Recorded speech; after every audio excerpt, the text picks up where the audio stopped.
In the right one. Safari. Okay, we're kicking it live on Hot 105. All right, let me go to the screen where you all are at so I can see your comments. Okay, we're kicking it live on Hot 105. Let me get rid of the screen where you volume here. Check in, say hey, who we got on today. I know Dana is on a plane. I know that the Feinsteins are in the veterinarian's office. Jaramillo is in the house. Good to see you. And yeah, guys, sorry I couldn't get you out notice earlier, but I needed to confirm with David that he could do it, and I had the wrong email for him. So just a reminder, anyone else, check in, let me know who's watching live. And reminder about the intro, the privacy policy. This is only for members of the Breakthrough You program. Please don't be sharing this link with anyone. Got a really cool topic this month because we're gonna talk about the things they left out of the MBA program in college when they were teaching business and entrepreneurship. So I really want to talk about the role. Everybody in this program is an influencer in one way or another, and pretty much everybody in this program is about leadership, and leadership is vital to what it is that you do. So, and I think there's some areas where they really intersect and they really are important. So those are the things I want to talk. I got 4 areas of that where I think they really mash in a very powerful way, and it's important. But first, let me go to my email. I want to alert you guys to a couple of things, developments. For some of you, these will be important. Book Expo. This is the place this has been the biggest book event of the year every year. It's North America's key publishing trade show, but it's really not a North America thing. It's an international thing. And what has happened just this year, and it opened, I think, yesterday for this year's event, but it's no longer an international rights center. So if you're like me, you authors, my books are in 25 languages, and that's from selling the international rights. So, and always this fair was a big part of that because foreign publishers would come here and get them. So now I think, but anyway, what happened is, I don't know what the legal mess was, but there's a new event called the New York Rights Fair. And this is put on by Publishers Weekly and a couple of other foreign entities, one of which is Bologna Fiere, which puts on the Bologna Children's Fair in Italy, and the Combined Book Exhibit, which is they present English books like mine at international fairs. So that's just something to be aware of. And the other thing is Amazon closed Kindle Worlds. And this was one of those fan fiction publishing platforms. And what they've stopped taking submissions immediately. And some authors have been saying that the support was really down and marketing activity was down. And then this came out the other day that, hey, we're just closing it down. And it was with this thing where you could kind of monetize fiction and people could sign up and get and I thought it was a very interesting platform. And I was even considering doing something with that trilogy that I want to write, the sci-fi thing. But it is no more. So just so that you know. All right, so let's get into the meat of the stuff.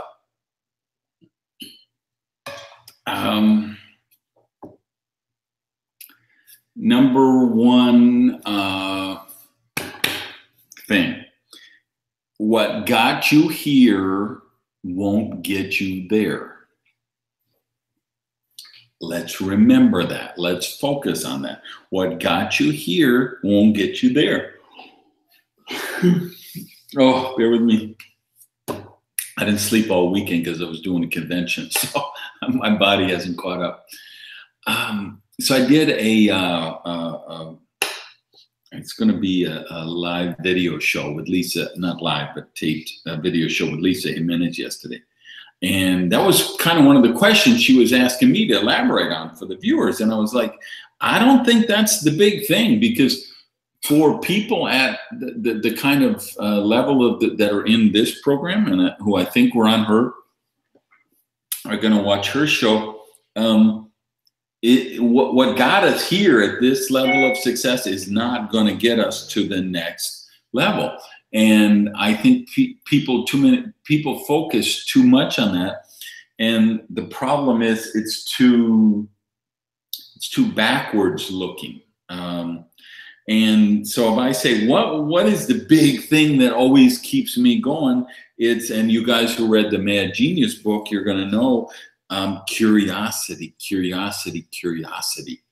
If you want to grow and develop, you have to maintain your childlike curiosity for the world around you, because curiosity is what drives us to knowledge. And again, you guys, hey, Anna Maria, good to see you. For you guys who, follow me, I'm always question the premise, question the premise, question the premise. I can't tell you, I have been working on 5 different projects, big projects in the last 2 weeks. Stuff for my publishing business, stuff for my team, and stuff for a couple of my consulting clients. And every one of these major, massive projects, what was brought to me as the foundation was a invalid premise. In other words, they said, okay, we need a tool for this market that does this. And then I'm looking at it and I said, well, is that really your market? Because if I look at this market, I don't see that. Here's what I see as your market. And they're like, well, actually, you're right about that. And I'm saying, and you say you want a tool who does such and such, but I don't think you actually want a tool that does that. I think you want a tool that does this. And they were like, oh, yeah, well, actually, yeah, that is what we need. That's what we need. So, crazy, crazy shit. People don't think things through. And my story, most of you, so being born poor, I was so jealous of wealthy people, and that, and how I got over that, I really credit, sorry, my, I don't know, it's my jet lag, my allergies, what is bothering me today. But it was my curiosity, and I allowed that curiosity to tap into the study of prosperity and wealthy people. And what did wealthy people do? What were wealthy people's habits? What were wealthy people's beliefs? And I still use that as a model every day for every field that I go into, every new project, every new area. When I started to become a professional speaker, when I became an author, when I got in the direct selling business, every area of my life, when I got into publishing, same thing. I'm always looking at, okay, let me be curious about it. Let me question premises. And then the other thing that I think comes into play for the people in this group, and that we've got to really work on, is changing the focus of where we're going. Because we're very big on, oh, sorry about that, on, I got got Lornette working on tickets, air tickets, and I forgot to turn that off.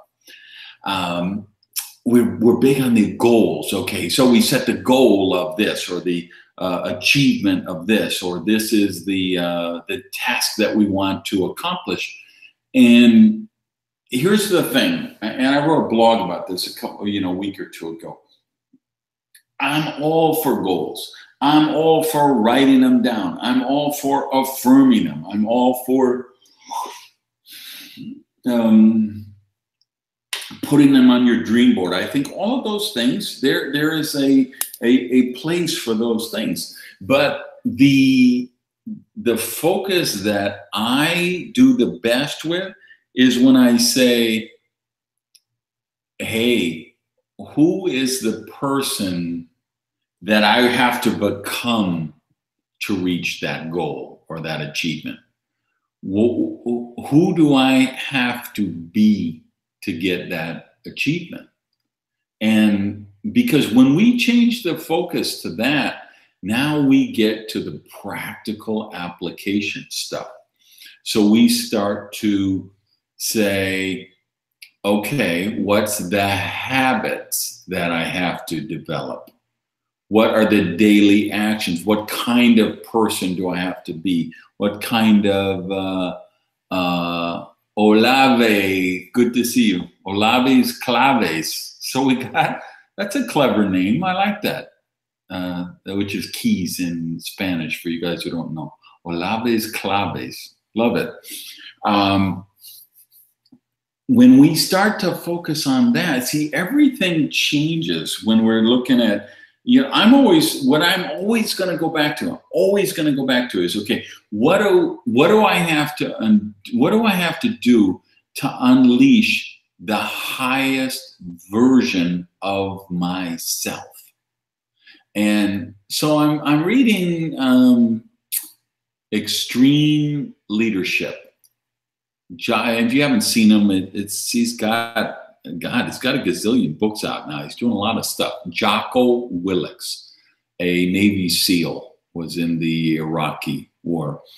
And so this is a book he did with another guy, one of the unit commanders of his, and it's on extreme leadership. And so I'm reading a chapter this morning about the situation in Iraq, where they come to him and they say, we need you to involve the Iraqis in all the operations. The Iraqi soldiers have to be involved, and they have to be trained, and they have to participate in all these missions. And Jocko is thinking, are you crazy? Because, of course, Navy SEALs and Army Rangers, those are probably the most elite, them and the Mossad, probably the most elite trained fighting forces in the world. And the Iraqi army at that point was just a disaster, and full of deserters, and no training, no equipment, no night goggles, poor rifles, no discipline. And, when they went on missions with these guys, they faced a bigger chance of getting killed. Like, some of the things they run into is, they'd go on a mission with Iraqi forces, and then they would run into enemy fire, and the guys would turn around, they'd hold their AK-47, and as they were running away, and they were just firing backwards in the air. Well, what's behind them is the American soldiers and Navy SEALs and the other Iraqis who weren't running away. And so, it was like the most dangerous stuff. So he's thinking, well, how do I sell this to my team? So he goes to, he talks, he goes up the chain of command. Okay, guys, why are you doing this? And they're like, hey, if we don't teach the Iraqis how to defend themselves, who is going to do it? And Jocko realized, well, if we don't teach them how to do that, we're going to be here, not just for 1 year or 5 years or 20 years. We're going to be here for generations. And then he kind of relates the story of going down to his, going to his unit and saying, okay, here's the deal. For every mission we do from here on out, we're going to have Iraqi forces with us. And they're like, what, are you crazy? These son of a bitches are going to get us killed, and they're not trained, and they don't have equipment, and there's no. And he's like, guys, let me tell you why we have to do this. Do you want your children here fighting in Iraq? Do you want your grandchildren here still defending Iraq? And he has to go and explain why Washington is creating this directive. And he's got to get that team to know the reason for the mission and to believe in the mission, or it's guaranteed to fail. And this is no different than anything we do in our businesses and our jobs as speakers, authors, coaches, consultants, team leaders, is if we get, so like team leaders, Irman, as an example, if you're, if Fusion creates some new change in the comp plan and some new program and says, hey, take this and sell it to the field. If you don't understand that and believe in it, then you're not going to be successful putting it forward. And at the same time, when you go to your team leaders, they need to understand it. They got to believe it, or again, it's not going to go forward. All right. So how do I do that with practical application when I'm looking at that? Is I'm saying, first, I'm making sure I believe in the project. I believe in the mission. I know what it is. Why, the reason, whether it's one of my clients. Same thing. I'm working on a marketing tool for the guys in Norway right now. And, first thing they were going through, I'm like, no, that ain't going to fly. This ain't, I can't do that. You got to show me why we want to do that. Why do we have, and they're like, well, here's the deal. In Finland, we have a government regulation that says we have to do such and such. Okay, now I understand. Now I can realize why we're doing it that way, and I can go forward in the best way possible I know to make that work. And then again, so once I'm okay and I'm sold on the mission, the project, then I'm going to ask, what new skills do I need to develop? What beliefs do I have that are holding me back that I need to replace? And then, of course, the ultimate practical application is, what new habits do I have to develop? All right, the second area I want to talk about is chasing the challenges. This was another thing that came up in the interview I did with Lisa Jimenez. Because her thing was, hey, you're at the top of your game as a professional speaker, as an author, in direct selling, in softball, everywhere you work, you're at the top of your game. How do you stay focused? How do you stay engaged? How do you, what's your fears when you get to the top of the game, and how do you overcome fears when you're at the top?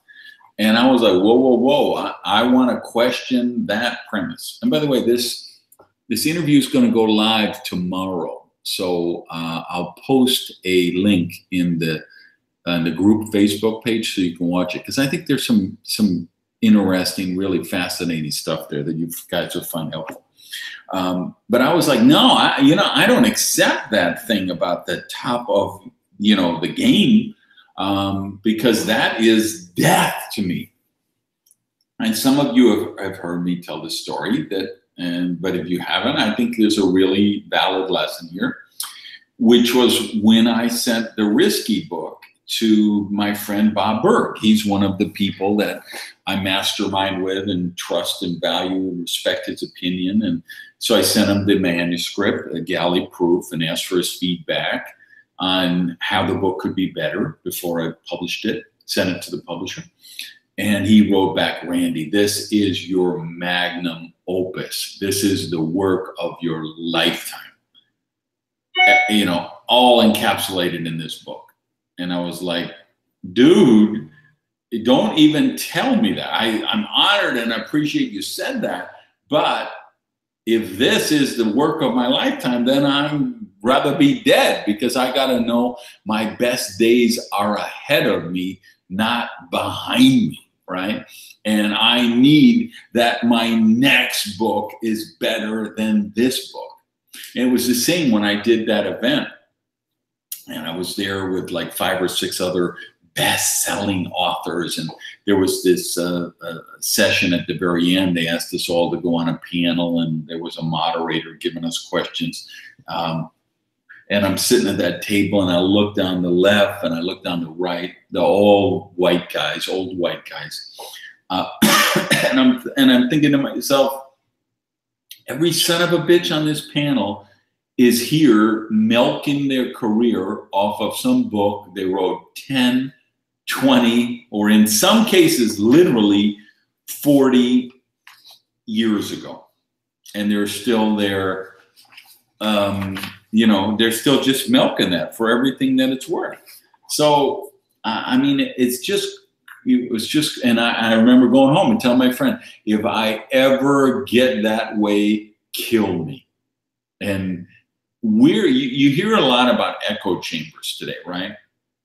Here in the US, the echo chamber is, Fox News for the people, the right-wing people, and MSNBC for the left-wing people.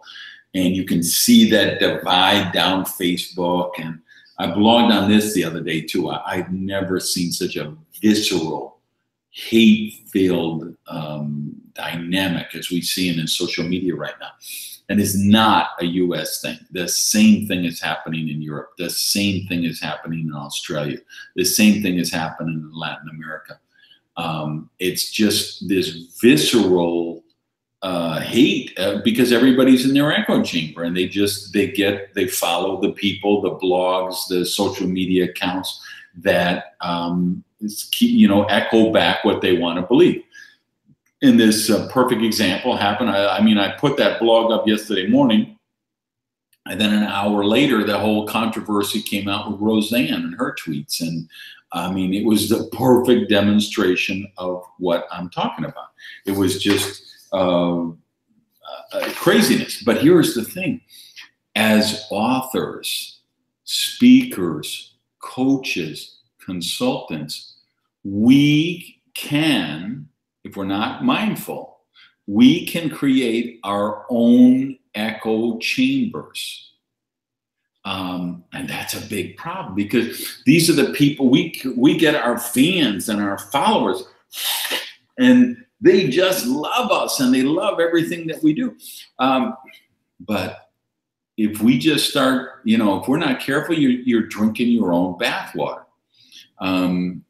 Even if I look at the Roseanne thing, I look at her first tweets, and she, I don't even want to get into the specifics of what it was, but she made a really horrific, racist statement.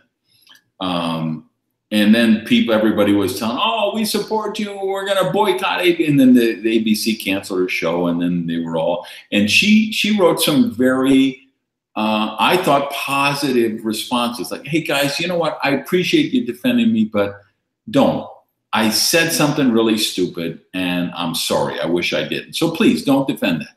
That's how it started. But then the echo chamber, oh, we're going to boycott ABC. Oh, it's not fair. We love you. You're supposed to, and then then everything changed, and now she believed everything the echo chamber was telling her.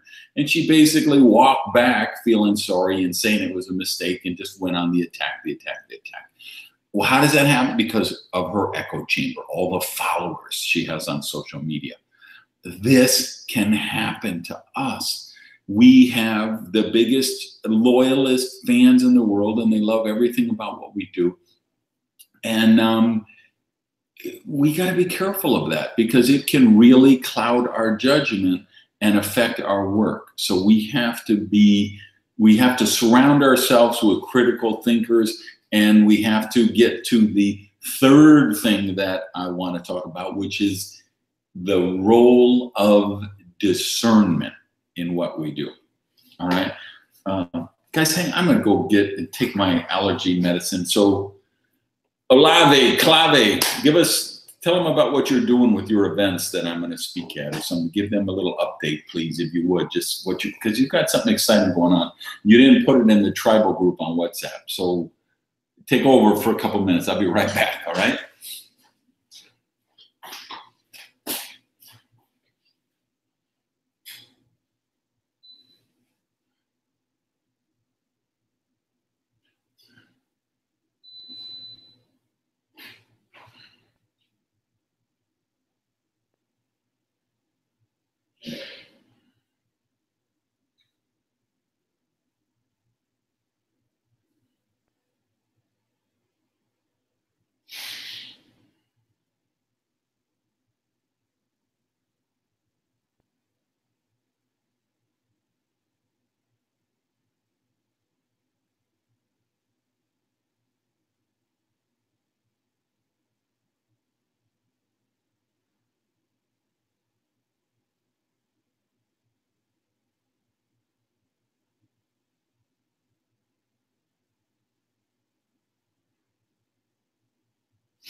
Yeah, I love what he's doing because he's kind of using that model of where they're going in advance, they're sending an advance team to a city, they're doing preview presentations, and then using that for selling tickets to the big events. And I'm actually going to be the guest speaker with him at some of those events. So it's a cool, it's a cool project that you're on.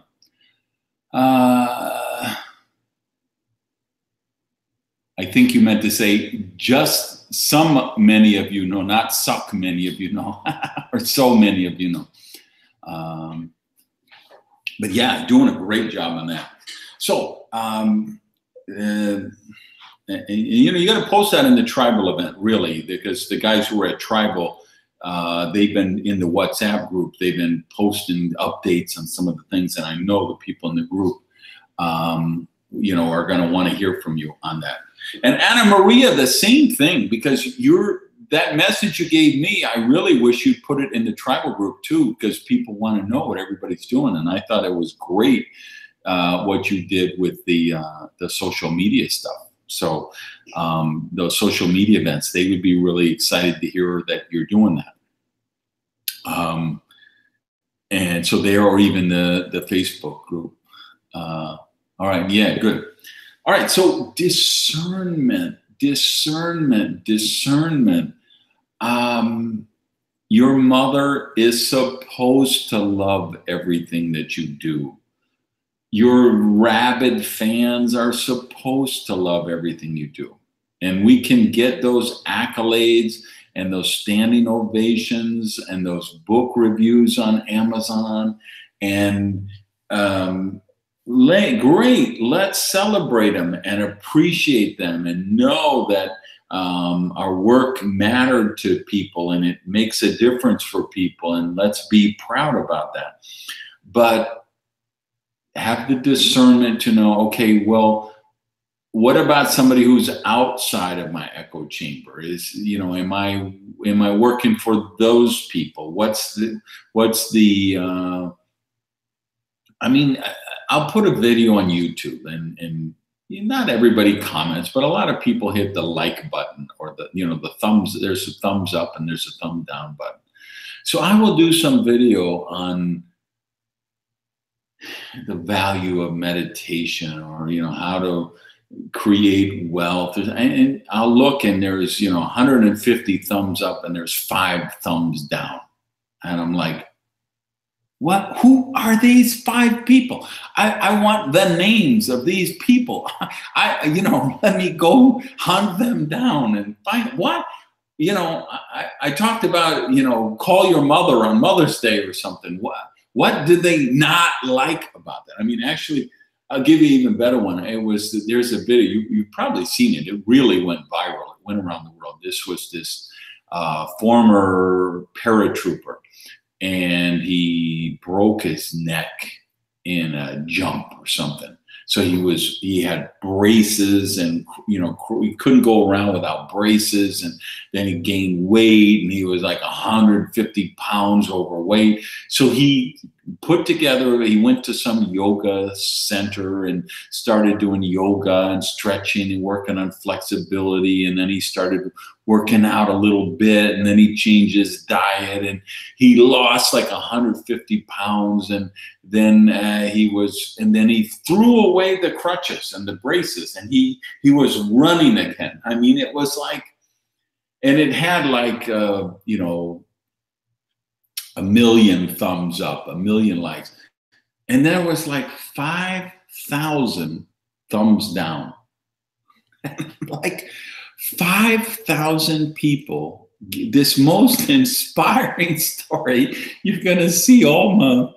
5,000 people give it a thumbs down. Go to Gary Vee's books on Amazon and read some of the 1-star, things. I mean, it's just crazy.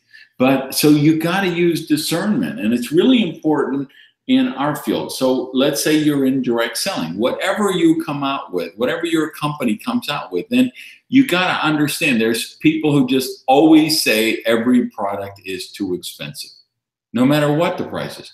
There are people who always say the comp plan doesn't pay enough money, no matter what it is.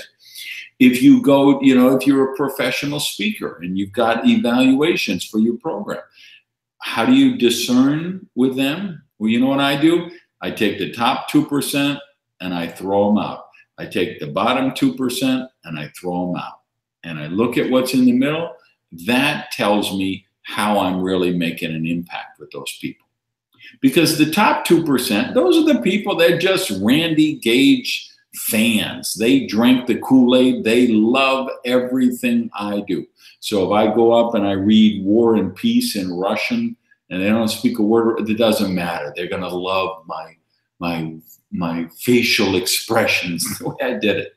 And then there's 2% of the people, they got a flat tire on the way to work. They got out on the way to the seminar. They got out to change a tire, and it started raining. And then they looked, and there was an update from their wife just left them. And then they walked in the seminar room, and they hate being there, and you and the seminar and everything about it, and is what it is. So throw out the very top, throw out the very bottom, and look at the middle. That's going to kind of tell you where your impact really is. Same thing in the sales teams. The crazy fanatical love everything. Okay, great. They drank the Kool-Aid. And then you have the other, and it's probably 5% of 5%. If we're going percentages here, and you got the 5% on the bottom who are just negative about everything. And you can't program for those people, just like you can't program for the top people. You got to program for the people in the middle. And the other thing about this discernment is the willingness to be a contrarian. And this is, very much similar to the question, the premise thing. But if, I think the real breakthroughs in our work as leaders is when we're willing to be a contrarian. Because we totally go against the conventional wisdom. We totally go against all the accepted practices. Uber wouldn't exist without being a contrarian. Airbnb wouldn't exist without being a contrarian. All of the biggest breakthroughs in commerce and sports and art and every area always come from people willing to be a contrarian. But here's what I think is the big key with this, and this is where discernment comes in, is you can't be an automatic contrarian, which is what some people fall into because they don't use discernment, right? They get in the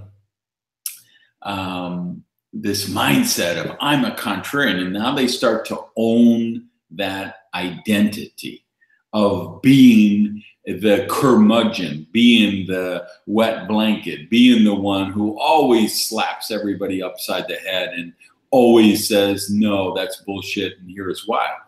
Once if you buy into that, then you're as bad as the people who are have the default setting of the standard status quo. And that's most people, right? It's always, so when you,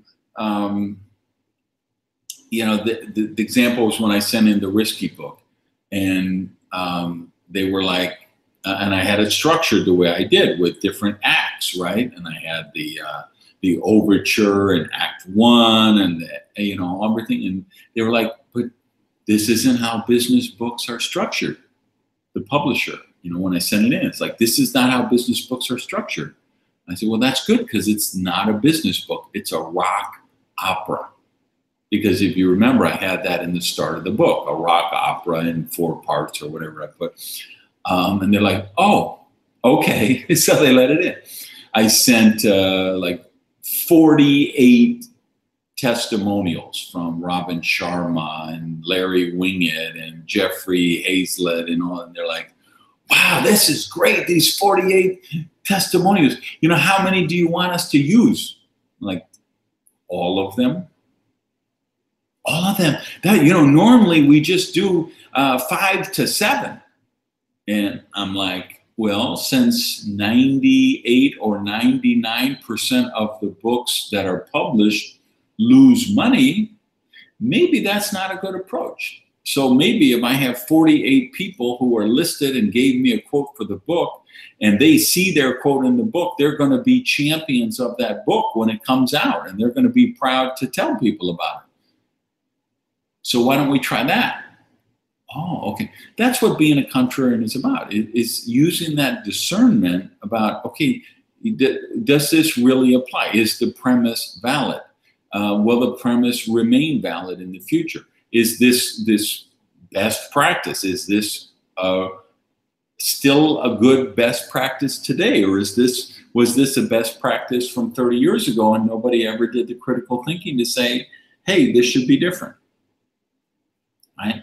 All right, last area I want to talk about is, and if you got questions, you know, I'll leave some time at the end for questions, is to be an influencer, to be a leader, and to do those functions in a really meaningful way and really have impact and really make a difference. You have to attack your fears. One of the things I blogged about was why people have this tendency to make it look like they know something that they don't know. In other words, they want people to think they know it all, even when they're completely ignorant on a subject. And why do they do that? And I think it's because of the memes out there. And one of the memes is that successful people know it all. You know, top leaders know it all. They've been there, done that. They have the experience, the wisdom, the enlightenment to lead everybody in. It's just not the case. To really be a leader, you have to be open to the idea that you don't have all the answers. That and you have to be open to the idea, you know, you have to know the things that you don't know. Like, I'm really good at leadership. I really believe that. I also think I'm really bad at management. So as this team leader of a big direct selling organization, I got to be cognizant of that I'm really good at creating the vision and leading people after a goal, a mission to work on together, to be in the trenches together. But I'm not, my strength is not being a manager, right? And delegating responsibility and having committees and projects and assignments and deadlines, and I'm just not good at that stuff. But the great thing about me is I know that I'm not good at that, so I don't try to do stuff that I'm not good at. And I approach this in every area of my life, my writing, in softball, in publishing, speaking, everything. I know what I don't know, and I know the value of soliciting feedback. So, example, in the books, like I say, I've got 6 or 7 people that I really value their opinion on books because they write great books. They know what makes books sell. They know what makes books resonate with leaders. They know the publishing industry. They know marketing when it comes to books. And they have a love and a passion for reading. So they really know writing. So I use discernment on who I send the books to, and then I write better books because of the feedback they give me. Direct selling, running that team, leading that team.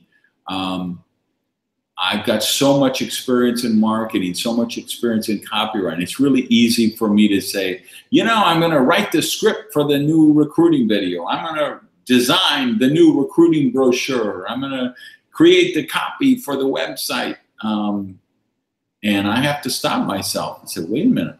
I've got a leadership team of really amazing people that have insights, and they're doing things that I'm not doing, and they're talking to people that I'm not talking to, and they're working in markets that I'm not working in. And when I bring those people in on the collaborative process, what a difference it makes.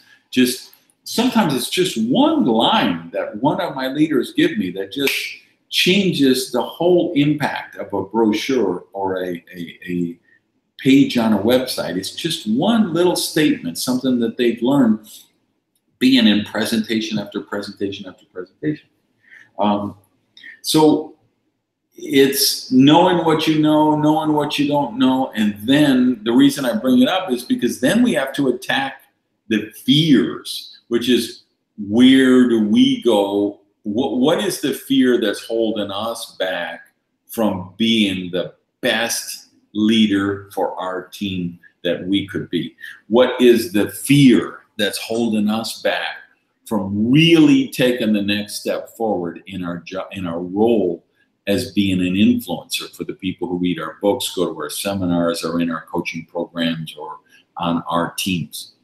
And I had a really good lesson for me this last weekend. I told you guys I had my company convention. And there was a lot of trauma going on, and I didn't even know that I was going to be at that event. If you asked me 3 weeks ago, I would have said, no, I won't be at that event.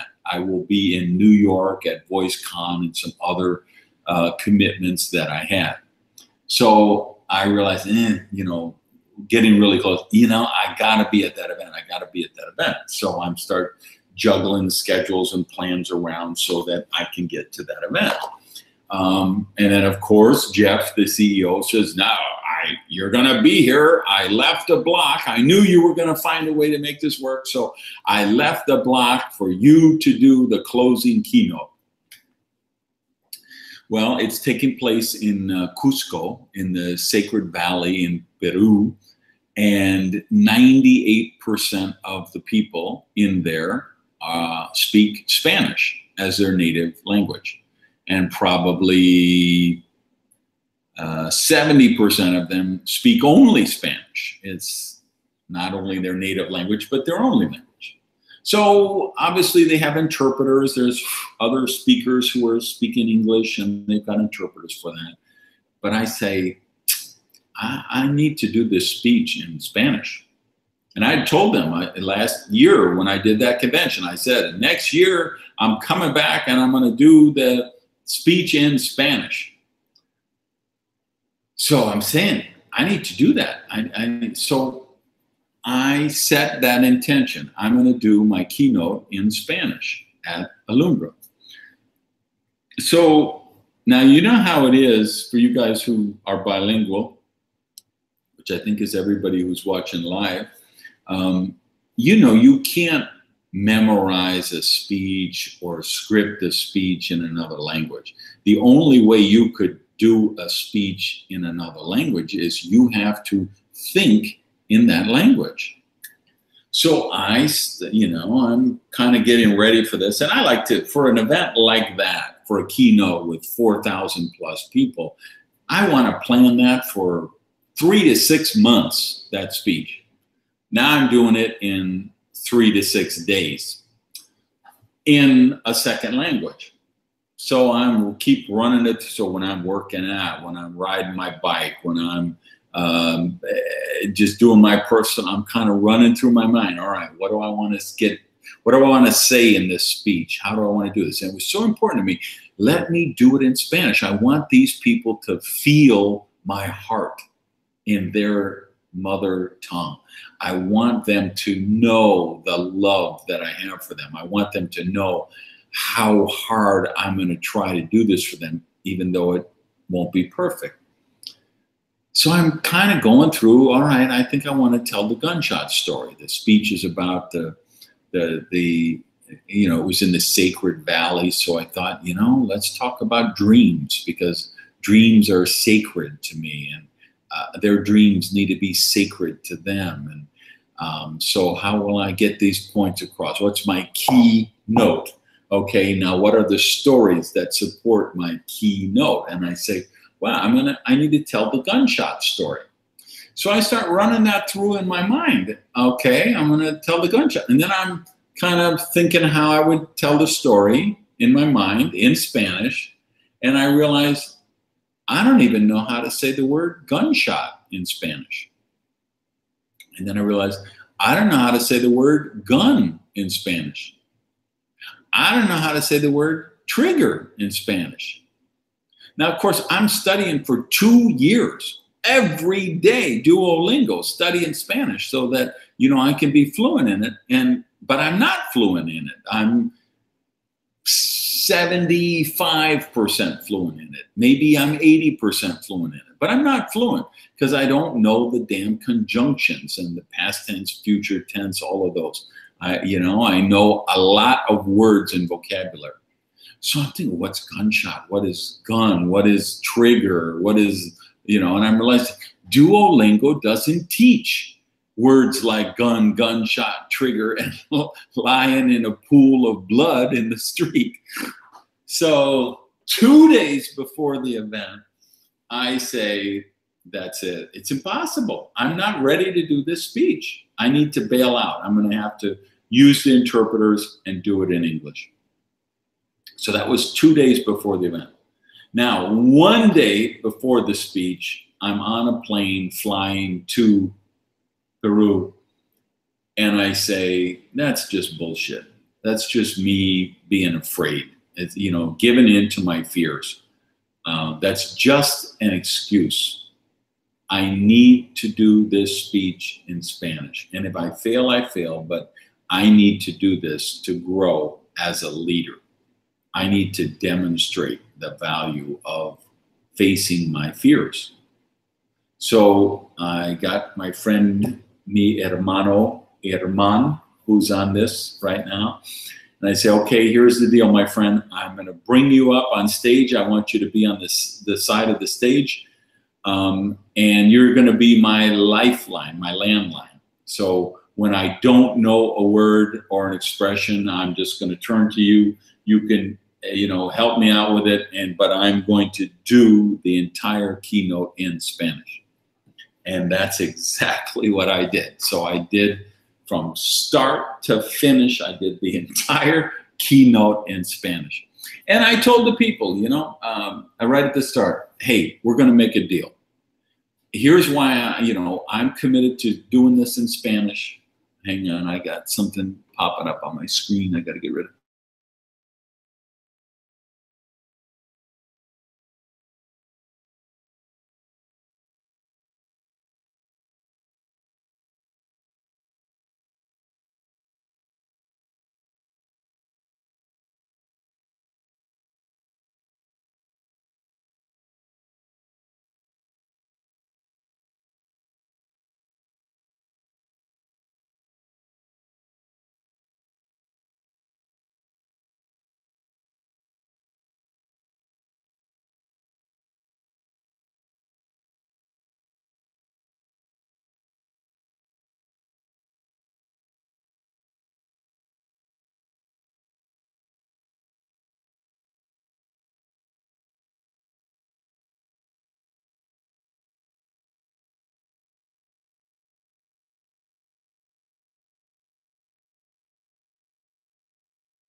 All right, David, we still there? Hey, David, you hearing me? Okay, thanks.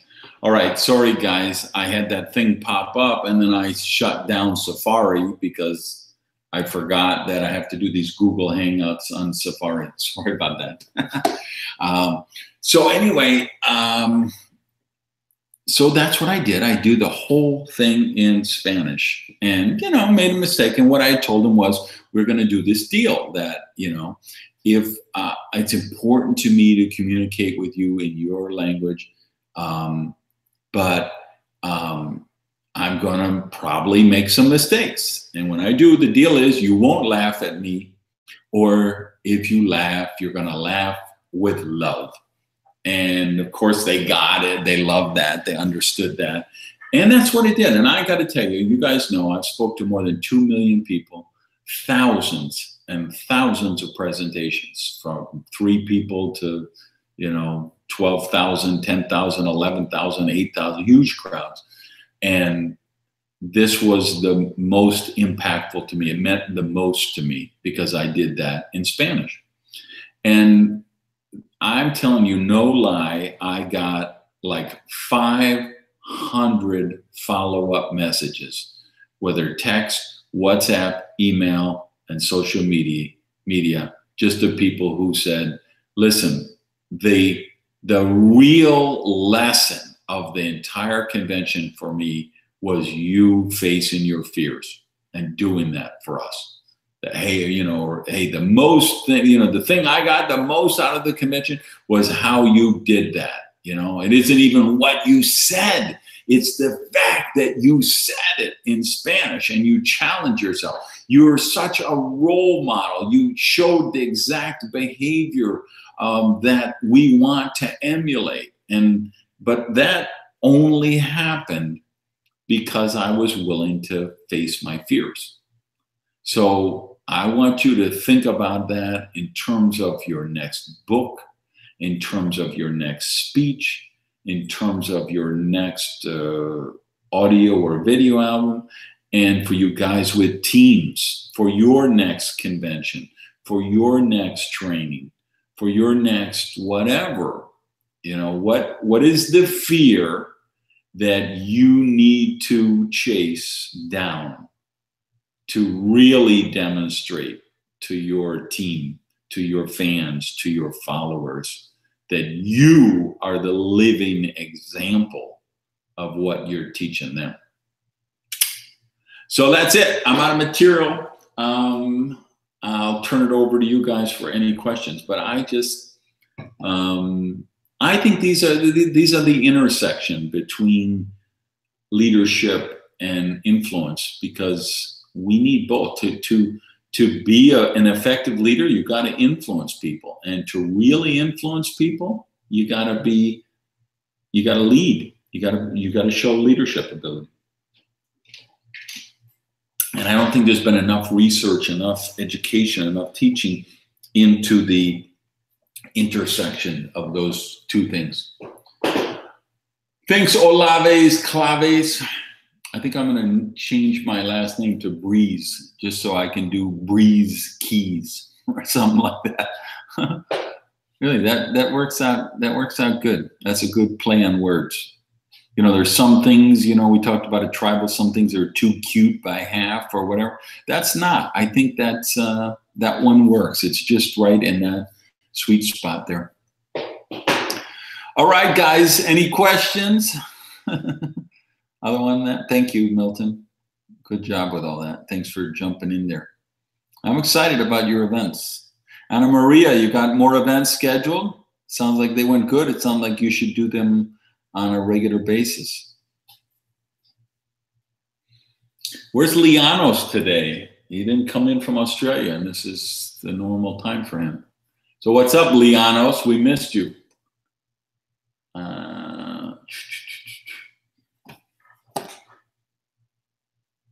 Yeah, good. Well, set it up, baby. Set it up.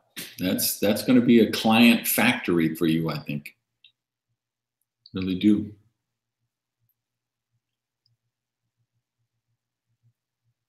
Oh yeah, you know, I worked in Ljubljana for years, and I was, because I don't know, I think they've been teaching English since the '80s in the schools there. So yeah, that's one of the places I worked. I don't even remember. I don't even think I had an interpreter. I think I just did it in English. When I went to Macedonia, then always had to have an interpreter. Croatia was kind of half and half, but I think Slovenia, I think I just did in English.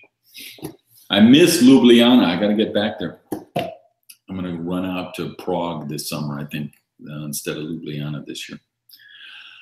All right, guys, thanks for being on.